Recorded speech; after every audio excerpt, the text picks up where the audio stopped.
மூளைச்சாவினால் இறந்துட்டுன்னா அவருக்கு அவருடைய இருதயமும் நுரையீரலும் ஃபங்க்ஷன் பண்ணிகிட்டு இருக்குது நார்மலாக அப்படின்னா அது வரைக்கும்.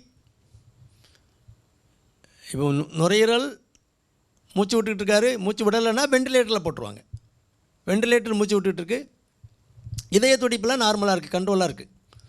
அது பிரெயின்லேருந்து வர்ற கண்ட்ரோல், இதயத்துக்குரிய கண்ட்ரோல் நல்லா இருக்குது அப்படின்னா எத்தனை நாள் வேணாலும் கழிச்சு கொடுக்கலாமே, ஒன்றும் தப்பு இல்லையே.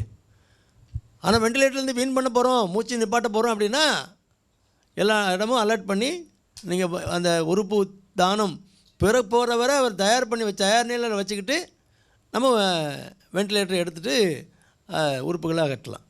இல்லை வெண்டிலேட்டரில் வச்சே தியேட்டரை ஷூட் பண்ணி வெண்டிலேட்டர்லேருந்தே அதனால் உறுப்பு அகற்றுறதுக்கு 1 மணி நேரம் டைம் ஆகும், அது மிச்சமாயிரும்.